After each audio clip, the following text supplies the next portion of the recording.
You're definitely the player of the game.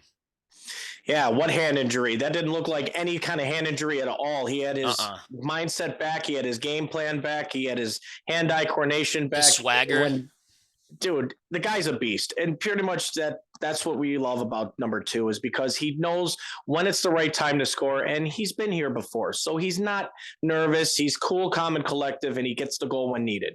And for that being a player of the game, I humbly agree because he is definitely waited patiently to come back. Now, the other player of the game, and this is my go-to player, is for all those haters out there that have been pouring on Matt Vince, and that's put it my right in their go-to face. player. Put it That's right in their my face. go-to player of the game is Matt Vince. For why? For keeping them in the game, for keeping them under 10 goals, and for the age that he is, and he's still got it no matter who he plays for. And I'm proud that he's playing for the Orange and Black. Matt Vince, you, sir, are my go-to player of the game. Yep, and we love our supporters. We love Matt Vince. We love Bandits Mafia. So this one is directed to anyone who is bashing the dude, because guess what? If he wasn't on his game, he's given up more than 10 goals, and we lose that game. Winning. We're not 10-2. We're not 10-2 without him. In your face, whoever was doubting, whoever was talking their mess, in your face, because Matt Vince played a great game. Obviously, Josh Byrne playing well. That was great. 9 points.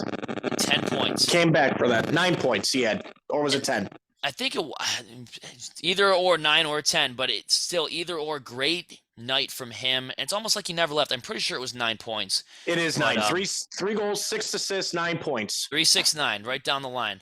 Yeah. And I mean, we looked great. We looked absolutely awesome. And all the credit in the world goes to the Bandits, because guess what? They're 10-2. And if you're doing a little bit of scoreboard watching, which you probably are, you would be sad to find out that Rochester and Toronto both won this weekend. Rochester just beat Georgia 19-18, so we see how good Rochester's defense truly is, going up against the bottom team in the East, giving up 18 goals. In a game where Connor Field scored another 10 points, which isn't really anything new. But and then Toronto beating Albany 12-6 last night. We kind of expected that. Albany's been really falling off, and Toronto's not going to go down, because I don't think they're going to. I wouldn't predict them losing back-to-back games against Philadelphia or Albany. But great games this weekend. Very, very close. I really wish Georgia were to edge over Rochester, but they still scored 18 goals. And Rochester has some self-identity problems right now. That defense is bad. I mean, it's not what it once was. So they got some problems that they got to face, and they're still third in the Eastern Division. With our win, though, we are still at the top, solely at the top, and we have a game in hand against Toronto. And Rochester has a game in hand over us, which they have 3 losses and Buffalo has 2. So we're still in a really, really, really good spot heading into this next game coming up in 6 days, where we get a little sweet taste of revenge, at least we hope, against who we apparently see this year with the fraudulent Colorado Mammoth. They'll be coming into our house, and hopefully we'll have some nice green uniforms for the Bandits to rep the day after St. Patty's Day. That would be sick. I'm going to be the first in line to purchase mine, so I'll tell you that right now. Absolutely. But other than that, guys, we also want to make sure that if you are going to the game, please be safe, because I know a lot of people are going to be drinking, and especially probably us as well. But again, I also have one more thing to say before we wrap up with our spiel towards the end. For those of you who are playing for the Buffalo Brigade this upcoming weekend, which this guy will, live at the KeyBank Center, we're going to be playing from 12:30 to 2:30. Get there about an hour ahead of time so we can get prepped, ready to go to play out in the actual field where the Bandits play in Banditland. So for those of you who do listen in, make sure you get there about an hour early, 11:30 time, and then get prepped, get ready. We'll have some fun for 2 hours straight. And also don't forget to put a little red ribbon on your lacrosse stick to represent the fallen hero of Jason Arnaud. That's right. And I think we got to hit him with the sponsorship too. Yes, and then the famous words that we always know to close out our show. Absolutely. And this podcast is brought to you by Mitchell's Tavern, live at 734 Sheridan Drive up in Tonawanda, Nowhere New York. Nowhere else. But for Banditland fans to go to for the greatest beef on Weck and other bar foods, they have amazing food, great service. You won't be disappointed. And also don't forget to mention Banditland Boulevard from me to Trevor to say, hey, these guys said you guys are pretty good at what you do. We want to see for ourselves. And I believe me, folks, you will not be disappointed. Also, for our YouTube subscribers, please hit like and follow us. Subscribe button, hit that bell notification every time so more videos will come to see. And also, and if you are a diehard Bandits fan, join Bandits Mafia on Facebook. We need more support because I think we are pushing big numbers right now. Yes, we are, guys. We can't thank you enough. That's really like where we started our show. So it'd be great to have some of you guys in there that just found us on YouTube, just found us on Spotify. Go to facebook.com, create an account if you don't have one, and then join Bandits Mafia. Yep. And also don't forget to listen in on Spotify.fm or Anchor FM for your radio needs, especially if you just want to listen to us on your phone, on your radio to work, on your laptop. On your laptop, any electrical device. So guys, give us a 5-star rating. Yeah, we love that stuff. And we always keep it real. It's not always sunshine and rainbows. It's not always Antichrist hellfire. We call it how it is. If it's bad, it's bad. If it's good, it's good. You're going to get the real takes, the real views on this real show. Yes, we are. That's where you And for those of you guys, I don't know if you all know this, but we always finish the show with one simple sentence. Trevor, are you ready for this? Yes, I am. Ready? Let's go Bandits. Let's go. Let's go.